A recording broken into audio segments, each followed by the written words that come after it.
Hey everybody, welcome back to my YouTube channel. And today I would like to bring a special guest of mine, someone who I've known for a long time, my brother, my partner in crime for over 25 years, Bubba Ray, Bully Ray, or hell, even Uncle Bubba.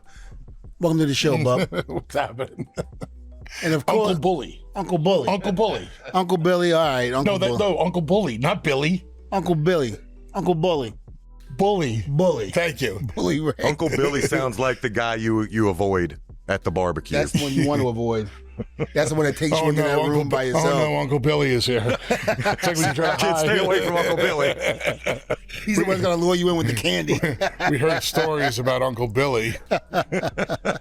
And of course, sitting to my left right over here is the guy who helped start the YouTube video for me, a good friend of mine for many, many years. We traveled up and down the highways together as well, Maven. Yeah, yo, thank you for having me back. Listen. Thanks for showing up 45 minutes late. Uncle Billy, you're welcome. Listen, I didn't drive here. We all know Bound for Glory's come. It's gone. I've hung out. I've known you guys for a year. I came here, though, to ask you guys a question no one's asked. Nobody has ever asked. We all know what you guys did in the ring. What I want to know, Uncle Billy, Bully, Bubba, we all know that you were the aggressor. You were the aggressive type. Hell, the boys in the back know that. D-Von, everybody knows you were the one. If somebody had a question, if somebody wanted to talk to the Dudleys, they went to you. How the hell did you guys coexist for this many years? It's a really good question. It's a question that really has never been asked before. But I'm going to take your question and I'm going to ask you a question. Lay it on me. What would happen if there were two Bubbas in this team? Chaos, anarchy. Would it have worked? It would not have worked. No. What would have happened if there were two D-Vons? Likewise, wouldn't have worked. Never. And that's how it worked. I think it's the yin and the yang. I think other tag teams have done that. I think they've tried to do it. Exactly. But, you know, and like Bubba said, you can't do it with two Bubbas. You definitely can't do it with two D-Vons. But the great part about that is we realized that without even having to say that to each other. Yeah. We realized it and made it work. And that's how we lasted so long. A great tag team, and I have said this before, a great tag team needs to have a great leader and a great follower. But when you hear the word follower, it kind of has like a bad connotation, negative connotation. But it's not. Because if you're not a great follower, the leader can't do what he does. And if I was the one to like maybe put the match together or suggest a catchphrase or something like that, I need to know that whatever the vision is in the best interest of the team, he's going to have to be able to do it as well as I suggested it. And that's why it has worked. Being a great follower is as important as being a great leader. Well, I'm going to get some heat between you guys. Who was the leader and who was the follower? I ask you both. Ask him. Who was the leader and who was the follower? I think at times it was him.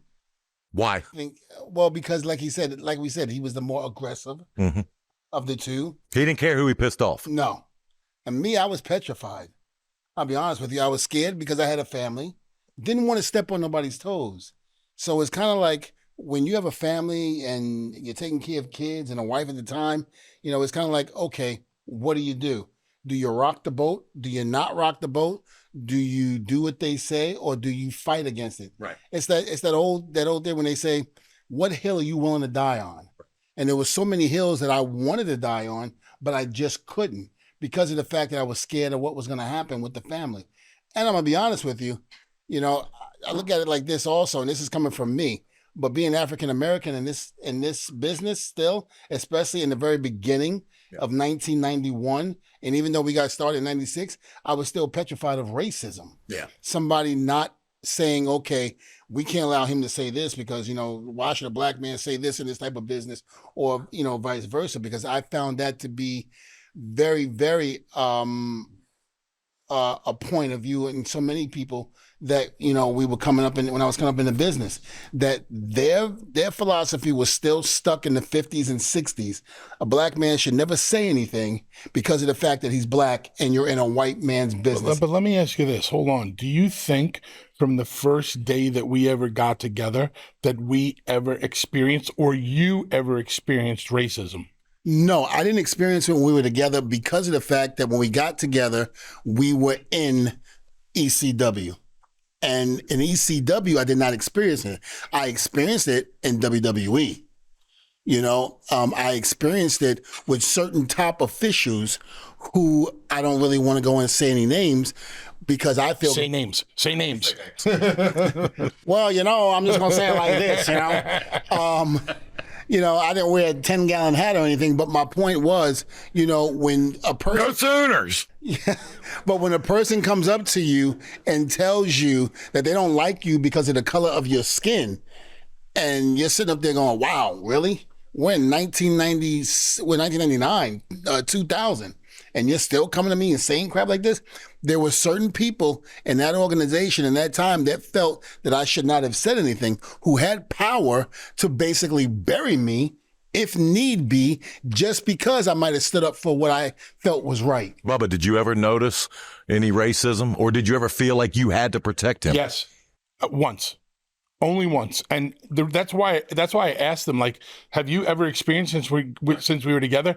And now that he brings up this incident that I know he's talking about, yes, I did experience firsthand. And I think if I wasn't there to actually physically grab him by his wrist and hold him back, that something could have happened. So yes, I did experience it with him once. Getting back here about the original question about why the leadership role, right? D-Von was trained by Johnny Rodz, and Johnny was an amazing professional wrestler, very accomplished in the ring. Nobody better at teaching you tackle, drop down, hip toss, arm drag, body slam, cover, 1-2 kick, get it again. Mm-hmm. I studied psychology. Gotcha. D-Von, Johnny didn't teach pro wrestling psychology. Explain the difference.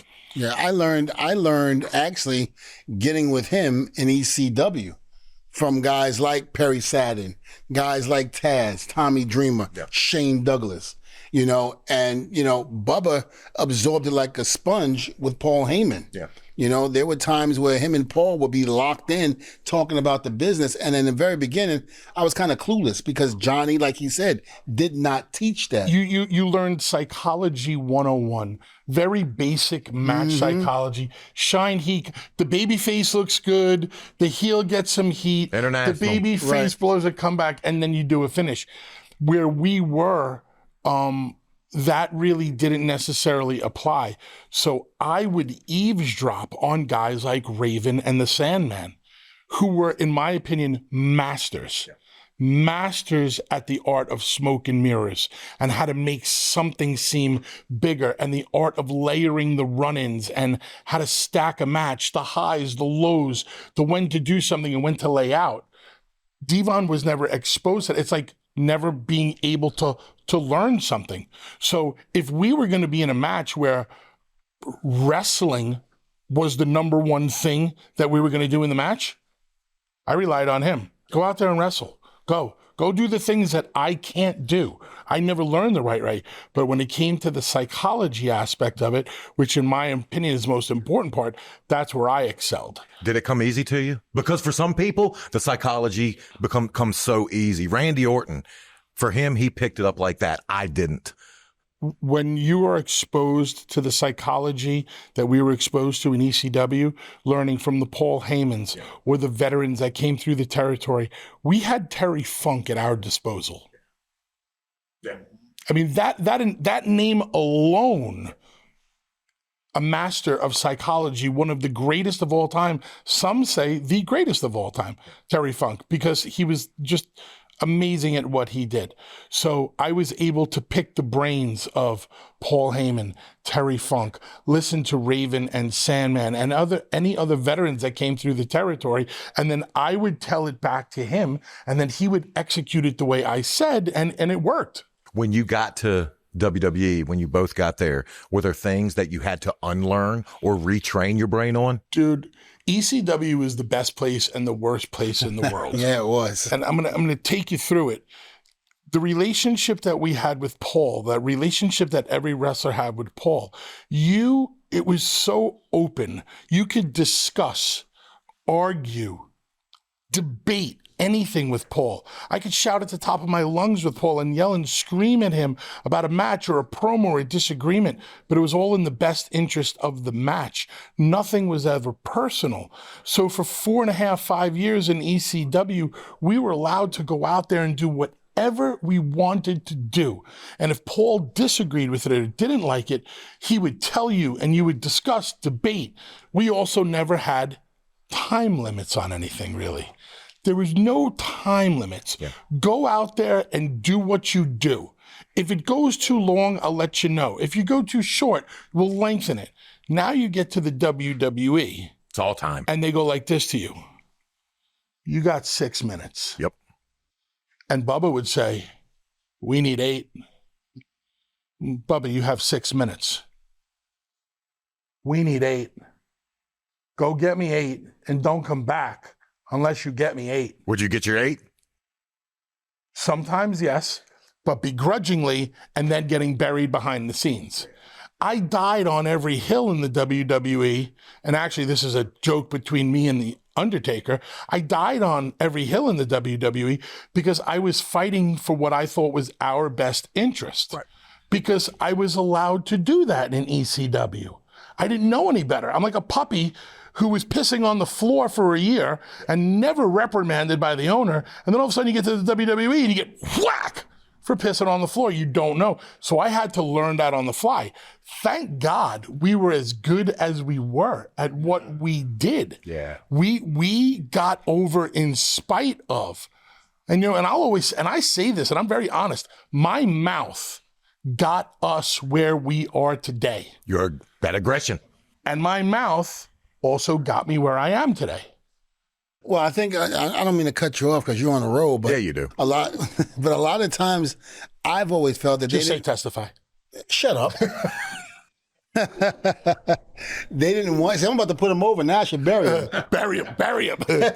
No, but I felt like Bubba was too smart for his own good in this business. In other words, he scared people. Mm-hmm. People were scared. He's intimidating. You're intimidating. Well, let me put it this way: some people you shake your head. You are. I don't try to be intimidating. If you're intimidated, that's on you. No, and I'm talking about years ago. I remember being in that locker room when your Bubba Ray's coming in and you got that natural New York, which is intimidating. Okay. And other guys, they're trying to make their way. They're trying not to step on toes. And again, you talk about, now I know you and we've had fun, but I don't think you realize how you come off to people. Not in a bad way, but just you're intimidating. So I'm from New York. Yeah. I'm Italian. I'm passionate about what I do. That's intimidating? Have you ever, what was my delivery? I'm just telling you how. So if I looked at you and I go lock up, tackle, drop down, hip toss, arm drag, body slam, blah, blah, blah. Yeah. What am I supposed to do? Hey, Maven, would you like to do this? I'm not here to sugarcoat. I'm a fucking man in the wrestling business. Understood. I'm just telling you how, listen, I've said it many a times. I got along with you quicker than I did with him. Why? Because we had the same interests outside the ring and here's why. Booze and women. And here's why. You want me to tell you why? Because our paths never crossed in the ring until our WWE days were over. Yeah, but I hated you at first. I know you did. Couldn't stand you. Still do. And what happened was White Zinfandel settled it all. Settled it all. If I'm so intimidating. But that's a good thing. You're taking that as a negative. That's a good thing. Okay, great. It's the same way Undertaker's intimidating. There is not one man in this business that I was ever intimidated by. I think you're taking it as a physical intimidation, and it's not. It's a status intimidation. It's a placement. And then again, the way you conduct yourself. I'm just telling you how guys like us felt. And I think that's why you have got the reputation throughout the year as the mean Dudley. I mean, does that make sense? If that's the perception, yes, because I've been the more aggressive business guy. Going back to aggression. I'm the businessman of the team. That's it. Not that I would just tell D-Von what to do. It was always like, hey, what do you think? What's your opinion?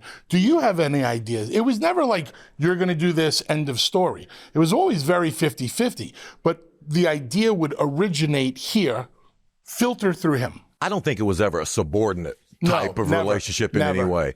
It's you guys just have different ways of relaying information. I'll argue, though, your aggression is what Vince respected. It's what he wanted. I wish I was more aggressive during my run. I've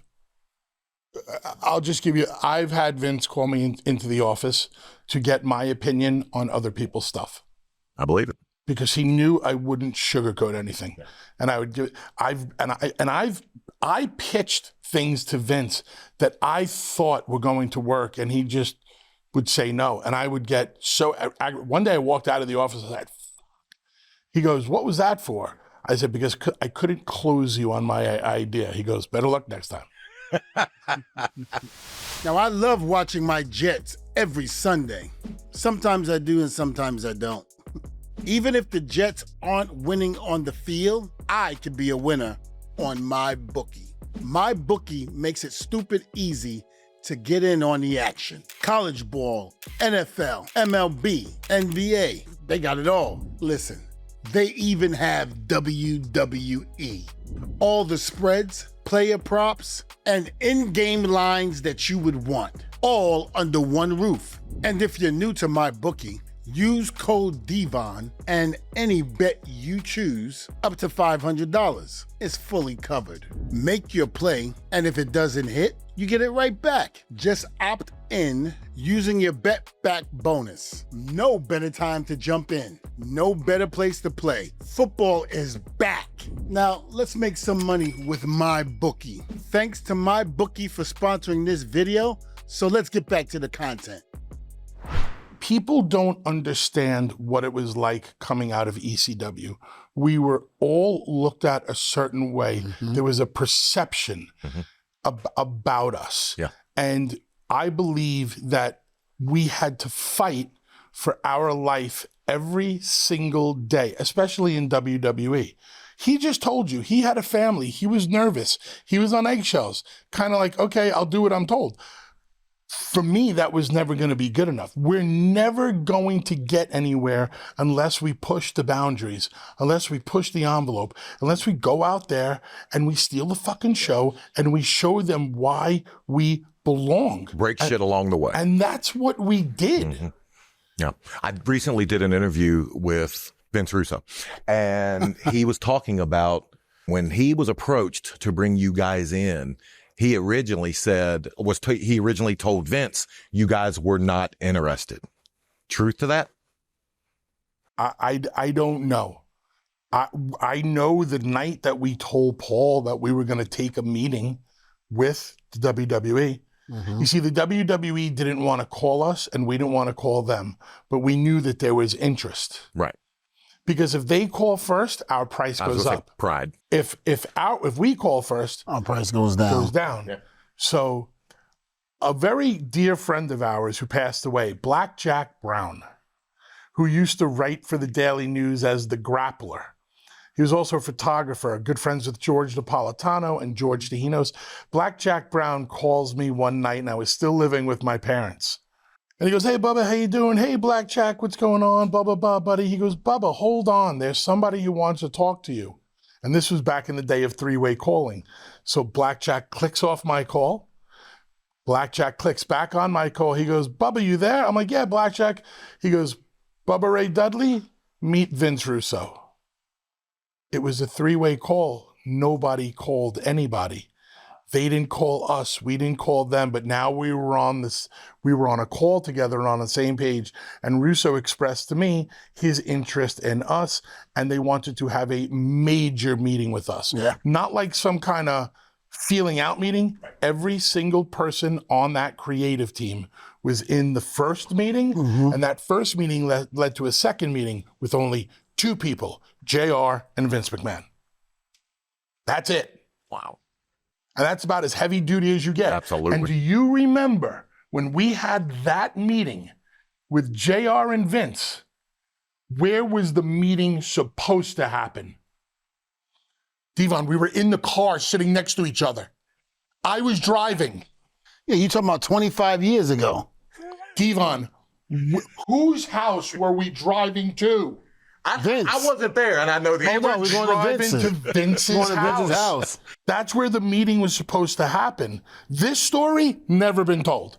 Vince lived off of, I'm not going to say what exit, doesn't matter. We were told by his secretary, Vince would like to meet with you guys at his home. We're driving to Vince McMahon's house. We're one exit away. You got the phone call.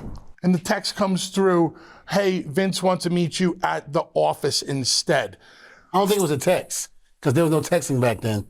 Fuck! I want to go to Vince's house.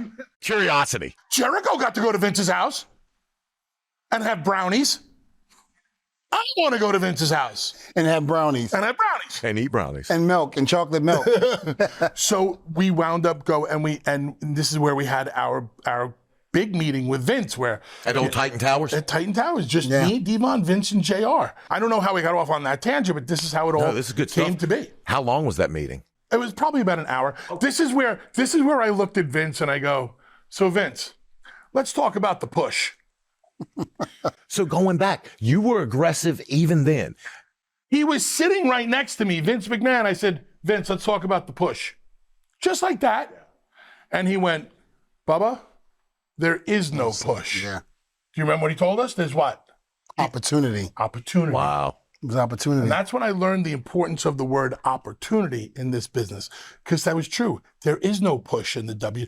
Yeah, every once in a while he had a vision that, like the Undertaker. Mm-hmm. Here's this vision for this character, this gimmick. I'm going to get it over no matter what. But it wasn't really about a push. It was about an opportunity. And we were being given an opportunity that not a lot of people get, especially as a tag team, What did he say that opportunity was? to get over. And that was it. He didn't say the words get over. He said there's an opportunity. We're going to put you in. What he meant was we're going to write you into the show, and we will put you in positions where you can go out there and let's see what you can do. You talked earlier about being a man. He didn't lay out a blueprint. He said, you have this opportunity. It's up to you two to get over. And you did. It was either sink or swim. How? What was the magic? Everybody always wants to know, and I know that there is none, but everybody wants to know the magic sauce. In your eyes, Bubba, what was that magic sauce? Coming out of ECW. In your eyes. At first it was a struggle. They wanted him to go back to the stuttering and me slapping him in the back of the head, which was, we had evolved from that way long time ago before we got to WWE. So for him to go back to that, to us, it kind of set us back. Yeah. It was only until after the triangle ladder match with the Hardys we saw that. And if they give us the opportunity to join them and doing what they're doing, if they let us be us, Right. then you will see exactly what the Dudleys are all about. And miraculously, that was when we were told that we were going to be in the tables match with the Hardys at the Rumble 2000. And when we got that opportunity, we just took off from there. D-Von, the Rumble 2000 is before the Triangle Ladder match. No, not the triangle. I'm sorry. No, what was Edge and Christian's ladder match? That was with the Hardys at No The Mercy. Hardys. Okay, then that was the one. It was the one at No Mercy. My mind can't remember all of these dates and stuff. No, I think we're seeing why, leader, follower. Fuck you. Hey, you can get mad at me all you want. But it was one of those things where I remember, we kind of felt a little envious. Yeah. Because we saw what they were doing, but we knew what we can do. Right. And the bottom line is, why couldn't we be on the same level as these guys and stop stuttering and stop being used as a joke? Evolve. Because we knew that we weren't a joke at that point. We had already proven that in ECW. We came so far from that. Now it's kind of like you're setting us back. And that was like the one thing we hated. Cody Rhodes has made the word undeniable a thing. Mm-hmm. The Dudleys were undeniable long before Cody Rhodes. We were an unstoppable fucking freight train. There was nothing going to get in our way. And Vince saw it with his own eyes. We were the hot tag team coming out of the hottest promotion there was. And people knew it. You would hear the rumble when me and D-Von would come out. And then Vince, people loved us because of the violence and what we brought to the table, so to speak, right? So Vince turns around one night and says, I know how I'm going to get people to hate you. I'm going to turn you heel. How? You're going to put a woman through a table. Yeah, that'll really fucking work. Do you think he really thought that? No, he didn't. He honestly thought that. You guys got over way more. Exactly. Because of that. Mae Young. Yeah. Our first was Terry Runnels, and that led to the rivalry with the Hardys. You know, that just culminated, last week at Bound for Glory. Today's video is brought to you by Blue Chew. Blue Chew isn't just a tablet, it's a cheat code for your genetic jackhammer. Blue Chew is the original brand offering chewable tablets for better lovemaking, stronger, harder, and long-lasting. Last time I took one, let's just say I sneezed and knocked over a bookshelf. Guys, this isn't just about performance. This is about legacy, or should I say, third legacy? Give her group chat something to talk about. And when you laying it down, they are talking about how you get it up. Nothing makes you more of a legend than a little Blue Chew. And we have a special deal for our listeners. As always, get your first month of Blue Chew free. Just use promo code D-Von and pay $5 for shipping.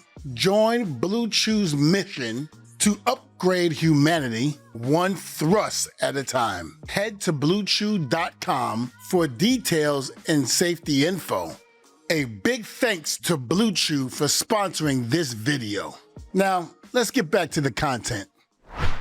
We talked earlier about aggression.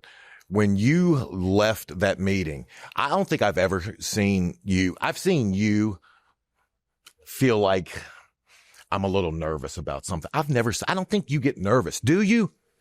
No. You don't, do you? No. And I'll say something right now that I've never said before.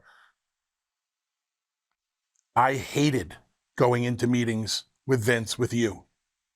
It was very intimidating for me. Whoa. Why? Why hated going in with him? Because he feared Vince. A lot back then. I think a lot of people feared Vince. Everybody did. There was not, I didn't. But there was very present company excluded. But again, you look at it, Bubba was a rare exception of that because again, a lot of people when they walked into it, they were fearful of Vince because the man had your life in his hands.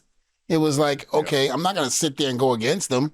Whatever Vince wants, Vince is going to get. It was like, yep, not a problem, sir. I still remember being out, all of us, and Shane was out with us. And Shane had the bright idea, let's call the old man in the middle of the night. Everybody was dead set against it, except one person. You're talking about the car ride? Yeah.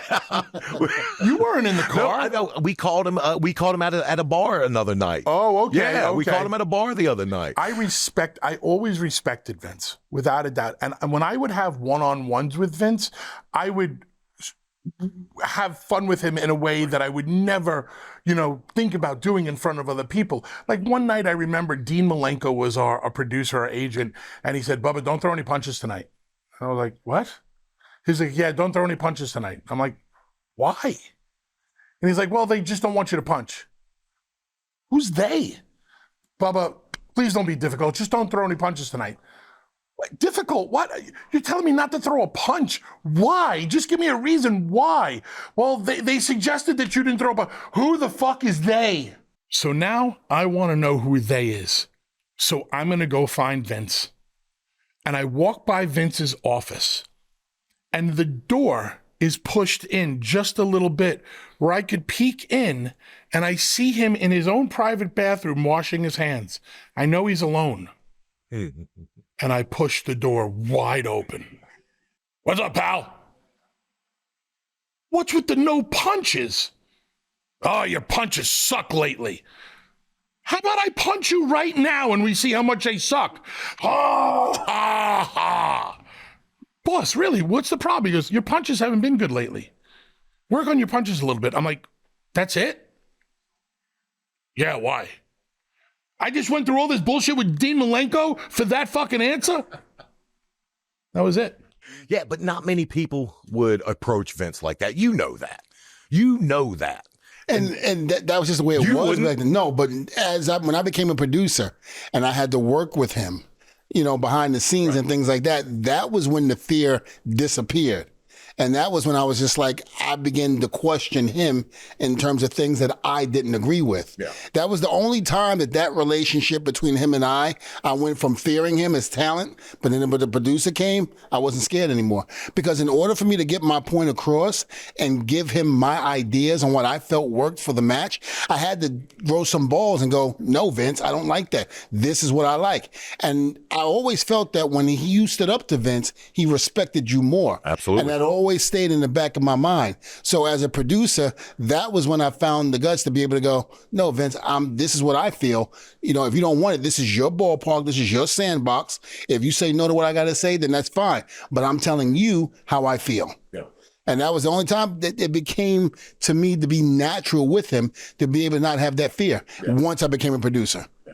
You've been a producer. We talked earlier about you not getting it maybe because of your mouth, maybe because of how you carry yourself. Would you want that job? Could you handle that job? Some people who can do something really well can't handle when others can't pick it up. Let me just, before you answer this question, because this just hit me as you saying this, I think if Bubba would have taken that position back then when I became a producer, I think there are certain producers who were top producers at the time would not have had a job. Really? Yeah, I firmly believe that. You gonna give names? No. I know what I'm good at. Yeah. And I'll smoke any motherfucker in the room. I'll lose a couple. Don't get me wrong. For the most part, I know what I can bring to the table as far as ideas. Whether that's ideas for me and him or ideas for others. And I loved coming up with ideas for others. I saw how Paul Heyman was coming up with ideas for other people and then putting those ideas into effect and into play and seeing them work. And you get that self-gratification of, wow, my vision worked. I was right. I was right about this. If I'm not mistaken, I don't mean to cut you off, but yeah, you do. I do, but still, I only get to talk one time. So, wait. Do you know who was asking about you the other day? Nobody. Keep going. Walk right into it. Hold on. Hey, Maven. Guess what? What? Click. Walk right. I would always walk right into it. I literally thought you had somebody. That's the sad thing. I thought you had somebody. Give it up. Don't avoid again. No, well, I was going to say, we came back to the WWE on second run, and they were stuck on a finish for the main event. Nobody else could come up with an idea or come up with that finish. And Paul, I believe, asked Bubba if he had any ideas and stuff like that. And Bubba said, yeah, I do. Here's what I think you should do. And not only did he give the idea, but they liked it and they did it and it worked. This is why I'm saying there's a lot of people that are scared that if this man goes in there, that his ideas will be better than theirs. Yeah. If you're going to tell it. Go ahead. I'm trying to be whatever, but go ahead, tell it. We're proving our hypothesis right here, even with stories. Tell it. Undertaker, Brock Lesnar, their third Hell in a Cell match. I walk into the arena after catering, and it's about 3:00 in the afternoon. They're setting up the cell, and in the stands, Brock and Paul Heyman. And Brock goes, Bubba. Now, I had a very good relationship with Brock because when Brock first started, the office had come to me, and this is when we were on our own at the time, and they said, please do whatever you can with him. We're getting ready to really, and this was right before he was about to win King of the Ring. So I always tried to put Brock in the best possible spotlights and scenarios because I knew my job was to get this guy ready. And Brock tells me, we have nothing for the finish. Even Taker? Even Taker. Nobody had anything. And he's like, you got anything? I said, yeah, I got something. I said, it's only been done once, and it's been done by me. But it hasn't been seen on the world stage of the WWE. And I laid out the idea to them. And Brock gets up and he walks away. I go, where you going? He goes, I'm going to Vince. Okay. Half hour later, I see Brock. Thanks, Bubba. That's what we're doing tonight. Mm-hmm. Like, great. I'm happy that they liked my idea. Mm-hmm. Brock had spoke to Taker. He liked the idea. They're going to run with it. They executed it. It worked great. Before the pay-per-view had started, Vince walks by me. We just happened to be in the same place, same time. Stops, looks at me, shakes my hand. He goes, thank you very much for that finish. Okay. No problem, boss. You got it. My next question was, I'm not finished with my story. Did you get credit for it? Oh, I got credit for it, and I got heat for it. Massive fucking heat for it. Why? I don't know. But none of the top dog producers in the company came up with that idea for those two main events. So you do know why you got heat for it. But I can't understand why I would get heat for just coming up with a good idea when one of the guys in the match asked me for it. And, oh, by the way, The Undertaker liked it also. Yeah. Now you're all mad at me because I came up with a good idea? I look at it this way, yeah, because, and again, being a producer, I know how that shit works backstage. It's like you came up with the idea, they didn't. So in Vince's eyes, guess what? You're the man and you're not even a producer. You're still talent. And I've heard it many times. Why are you in the position that you're in as a top producer when someone else who's not even in your league is giving me better ideas than you? And that's exactly how that works. I know exactly how it works. People are going to protect their spot. Absolutely. Absolutely. You know what? I've never been that kind of mentality. Remember, coming up in ECW, I thought differently. I'm not protecting my spot. If you can take it, it's yours. It's no different than being in the ring. If the act before us is going to steal the show, go ahead. Do whatever you need to do to steal that show. Because when the Dudleys and whoever get in that ring, we know what we can do. And we're going to go out there and steal the show our damn selves. We might take away from what you did and make it better. Did you guys want to steal? I know the answer. You guys wanted to steal the show every effing pay-per-view, didn't you? We got to this point with everybody. Yeah. Follow that. Yeah. Follow that. Follow that. Yep. But Shawn Michaels was the same way. Is it okay for Shawn and not for us? Follow that. And we're a tag team. We're a tag team. Life was considerably harder for us as a tag team. To the point where years later, we had found out, like with, the TLC matches. Top singles wrestlers were telling Vince, don't put us anywhere near that match. Wow. Wow. Don't put us anywhere near it. I got invited to Steve Austin's house to do his Broken Skull sessions. And I get to his house and they're all watching a big screen TV. Steve, the cameramen, the producers, the extras, whoever were there, and they're watching TLC 2 from the Houston Astrodome at WrestleMania 17. And it happens to be the exact moment in time that me and Matt Hardy are standing at the top of the ladder before it gets pushed over and we crash and burn through the 4 tables. And Austin goes, watch this shit over here. Watch this. It's amazing. Oh my God. That's crazy. Holy shit. And I'm just I'm getting goosebumps right now because that's him organically reacting to something that I'm doing, And this is Austin. And he wrestled Rock in that WrestleMania. Yeah. So then I'm standing in the door and I was like, ahem. He turns around and goes, how long you been standing there? And he gets up and we big hug. And it's weird because we're hugging. He pushes me away. He goes, who sold out WrestleMania 17? I said, you and The Rock did. Who stole the show? I said, the Dudleys, Hardys, Edge, and Christian. And he popped huge. Fuck! We couldn't follow you. You were on 4th and we were on last. What the fuck were we supposed to do? That's Austin telling me to my face. Wow. It doesn't get any better than that. No.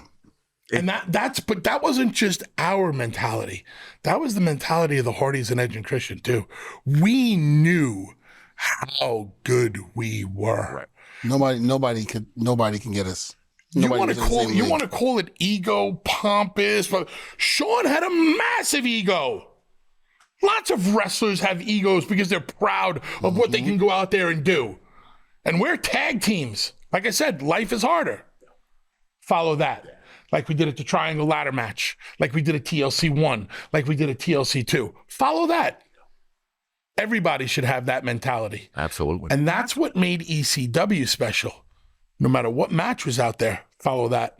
The Triangle Ladder match at WrestleMania 2000 stole the show. TLC 1 at SummerSlam stole the show.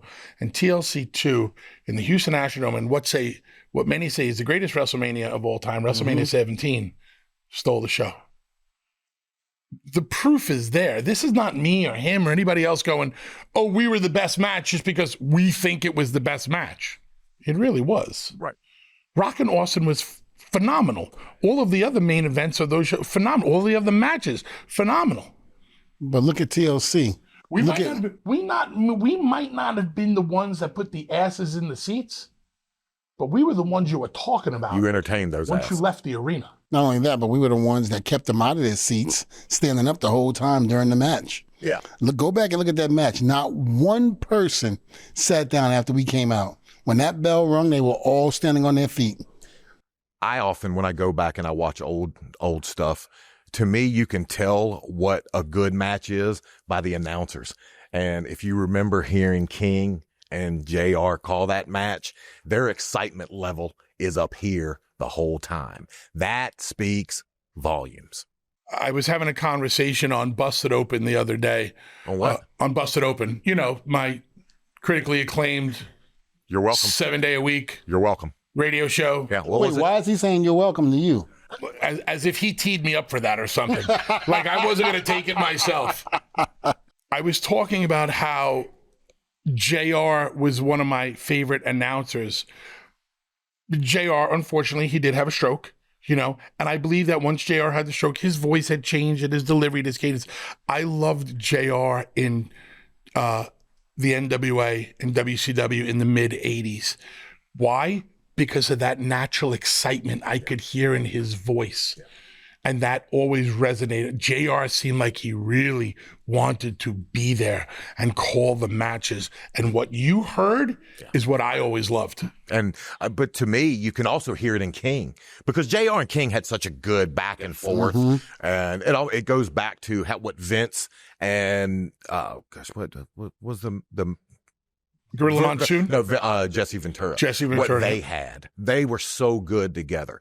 But when you get both guys and their excitement level up, man, that's what every wrestler dreams for. You know, it's interesting. Did you like Vince as on the commentary? On commentary?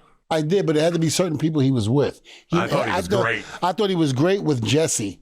Yeah. But I didn't feel the chemistry between him and Heenan. Okay. I think they tried, but it didn't. Heenan and Gorilla worked great. Okay. Why did you think Vince was great? He was believable, authentic.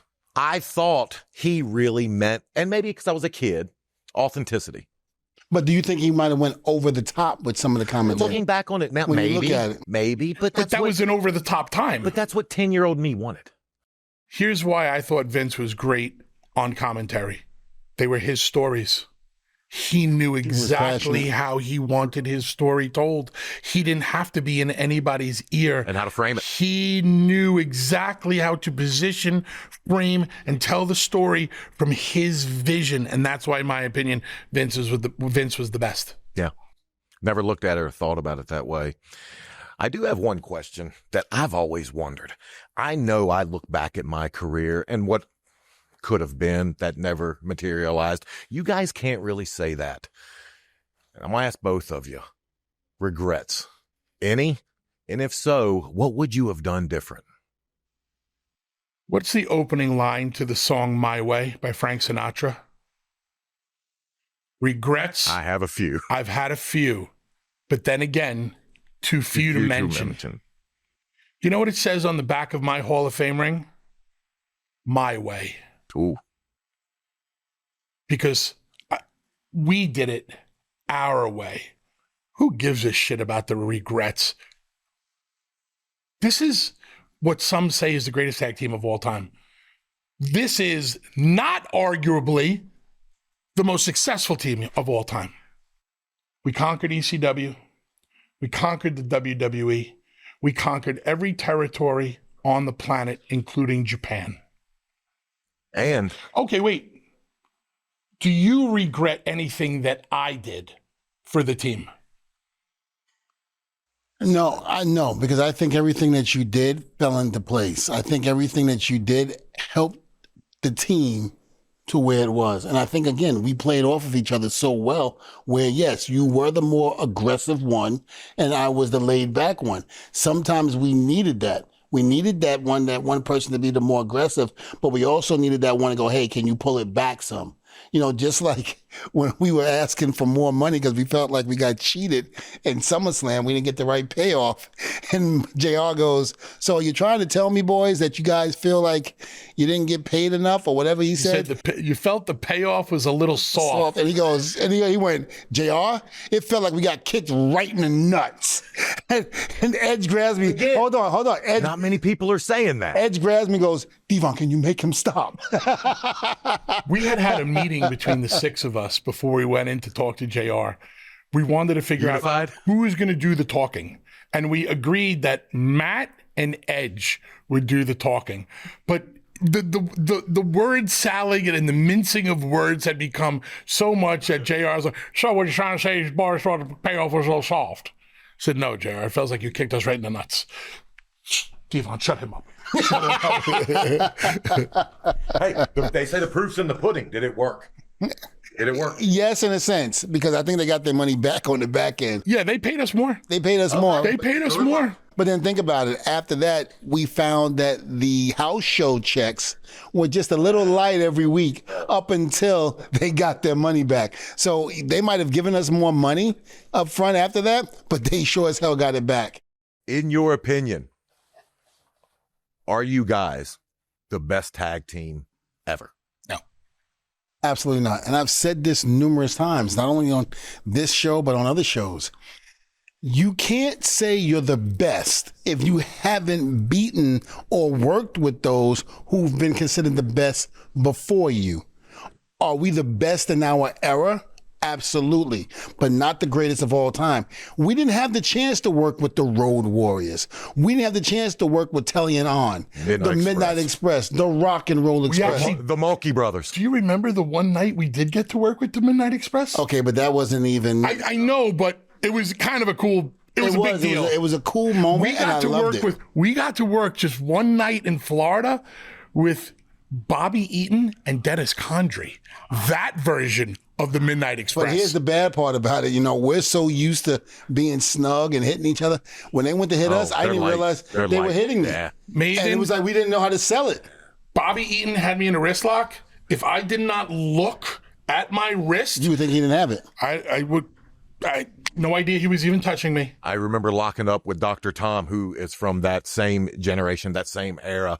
And the fact that I was a little snug, he stopped me immediately on a lockup. It doesn't, you don't need all that. Those guys, they knew how to work and how to protect the guys they were working. Well, when you were working 300 nights a year, you had to learn how to work like that. What were you saying about the best tag teams? The fact of the matter is we hadn't been in the ring with those guys. You know, even Dusty and Nikita, who tagged up at one point and became a great tag team. You know, we never got the opportunity. Exactly. We never got a chance to face any of those guys. And of course, the ones that we put over 100%, the Road Warriors. Yeah. We never got a chance. So how the hell can we say that we become the greatest? Now, I even like to use the scenario with Mike Tyson, where Mike, says that he's the greatest of all times. He's Jack Dempsey. He's Joe Frazier. He's all of these guys put together as one. He's the greatest of all time. But when you look at Mike in the ring and what he has done, you look at that and it's like, even Muhammad Ali was like, if those two were to get in the ring, Mike would have won. Just the power, the pure power. And another boxer who was great was Ernie Shavers. Everybody that's been in the ring with Ernie Shavers says that he was the hardest hitting man that they had ever been in the ring with. Didn't say he was the greatest, but the hardest hitting. Again, you have guys that never been in the ring with Tyson, but yet people consider Tyson the greatest heavyweight of all time just because of what he did. Some might even say, a lot of Italians will say Rocky Marciano, you know? How do you say that last name again? Rocky Marciano. Am I saying it right? Just checking. Whatever. Don't fuck up my people's name. Yeah, look, I'm not Italian. Huh? No, I'm not getting you. You're not getting me the way I got you. No, but you look at it like that. Like there's been so many people that have come before Tyson, but yet how can Tyson honestly say that he's the greatest of all time? Okay, so who's the best tag team? Who is the tag team that you guys? I'm gonna look at it from a box office draw. Okay. The Road Warriors. See, here's the reason why the Road Warriors are the greatest tag team of all time. Because at the end of the day, this is business, and you can be you can have the nicest headlock or the prettiest dropkick, but if you can't put an ass in a seat, nobody cares. And they did. The Road Warriors, on their name alone on the marquee tonight, pro wrestling starring the Road Warriors, could sell out a house. What a rush! No other tag team, in my opinion, could do that. Rock and Roll Express? No. The Rock and Roll needed the Midnight's name next to them. The Hardys needed the Dudleys name next to them. The Hardys have done a tremendous job in TNA of the resurgence of TNA and putting asses in seats, but not like the Road Warriors are putting asses in seats. The Midnight needed the Rock and Roll. The Hardys needed the Dudleys. Most tag teams needed the Bulldogs and the Hart Foundation, like stuff like that. The Road Warriors could draw on their own. And that's what makes them the greatest of all time to me. As far as success, yeah, the Road Warriors were successful in the AWA. They were successful in the NWA. They were successful in Japan. Would you call the Road Warriors successful in the WWE? Not at all. No. They won the championships a couple of times, but it's not what you know them for. And here's the thing, much like Dusty, much like Flair to an extent, the Road Warriors were a different version of themselves when they got to the WWE because Vince had to put his twist on you. You took the American Dream, Dusty Rhodes, and you turned him into the guy with yellow, like it's unfathomable. The Road Warriors, but no, you needed to call them the Legion of Doom. Let me ask you a question. Was that because of name purposes? You own the IP then. Yeah. Yeah, Vince wanted to own the IP. He wanted to own it. And here's a story that I think is interesting, and then I'm going to wrap this up for me. Back to the word undeniable and how me and D-Von were undeniable. Vince called us over in catering in Boston one day. And this is while we were still in the tie-dyes. And he says, change your outfits. Okay, what do you want us to wear? I don't know, change your outfits. Okay, what do you want us to wear? No idea, be creative. Can you fall asleep on your own podcast? No, I'm actually thinking about it. And if I was, why the hell would you call me out? Because it's funny. It's funny. It's entertaining. You fell asleep on your own podcast. Asshole. I did not fall asleep. I never fell asleep. Change your gear. Okay, Vince, can you give us a direction? Whatever. You want to wear camos? Okay. We got camos from a company. We had somebody come up with a logo for us. We show up in the camos like a little kid on picture day at school. What do you think, boss? I love it. He needed to change us up, approve it, so he could create us in his image. I always say in the Bible, it says God created man in his image. And in the WWE, Vince McMahon has to create you in his image. But the thing about it is he might have changed the wardrobe, but he didn't change us. We were still the Dudleys because we were different. Yeah. You know, regardless to the fear that I had for the man back then, I wasn't about to let him or allow him to be able to change what I could do in that ring, what we could do in that ring, because we were different. Maven, when we were doing the storyline with the RTC, we get to live SmackDown in Madison Square Garden. And this is the night that the Dudleys were supposed to join the RTC, but then we turned on the RTC and we wound up beating up the RTC and putting Stevie Richards to a table. Yep. Okay. What's the punishment for going 1 minute over on time? I know you get an ass chewing. What's the punishment for going 2 minutes over on time? Fine. 3 minutes? We went 5 minutes over our time. Unheard of. 5 minutes over. In our time. When we got the gorilla and we heard that, 5 minutes, I know in my heart, I just went, oh, God. D-Von, we didn't get through gorilla. You don't remember? No. Maven, I walked through the curtain. This is back when there was a curtain at gorilla. I got 1 foot through, maybe the next one. And there's the old man right here. And this was the message. And you were standing behind me. I don't even think you could get in. I don't even know if you heard this. I probably didn't get in yet. No. If you ever go 5 minutes over on my TV show again, you better make sure it was as good as that. And he walked away. Wow. Message received. If you're going to fuck around, Bring that you better make sure. And we popped the Garden that night.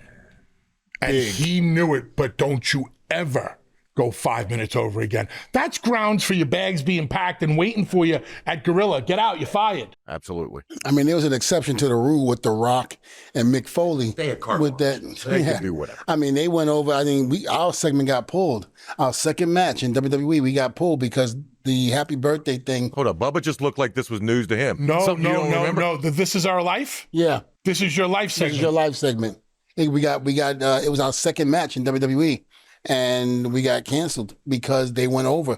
They went over like, I mean, a ridiculous amount. Enough to get rid of an entire match. A whole segment. A whole segment. Wow. Yeah. Well, since Bubba's wrapping this up, I do got one last question. I got one last question. I want you to tell Bubba, and then Bubba, you to tell D-Von the one thing that you appreciate the most about what you guys have created. I'll go first. I appreciate the fact that we've been together and tolerated each other for so long, you know, and that we were able to do what we did. And like you said, we did it our way. Not only did we did it our way, but we had an understanding. Whether I understood you or you, whether I didn't understand you or you didn't understand me, we made it work somehow. We got through it. Not to mention, we became successful. The thing about it that I love the most is that we knew we were successful at it. So whatever beef that we might have had, and it was squashed right there at the door. But there was only one time we had ever had a beef. Yes, but no, there was disagreements. Oh, okay. There was a lot of disagreements, but we squashed it right there because we knew the team meant more together than we did apart. It wasn't going to be a Shawn Michaels and Marty Jannetty. It wasn't going to be the Road Warriors, Animal and Hawk when they were fighting, they feuded and they broke up. Or any other of these tag teams. We stayed together. We made history. We became the greatest tag team in the history of this business. And I am so grateful for it. I said it in my Hall of Fame speech. I couldn't have done it without you. You could have done it without me. We had each other, and that's the way it should have been. God put us together, and we stayed together. And now it's time to wrap it up, and that's exactly what we're doing. Our time is up, like Dan Carr said, the great Dan Carr. Everything has an expiration date. And if the time is now, then it's now. But I'm so happy and proud and privileged that we did it together. And we will be, regardless of what happened at Bound for Glory, we're going to be still recognized as the greatest tag team in the history of this business just because of that.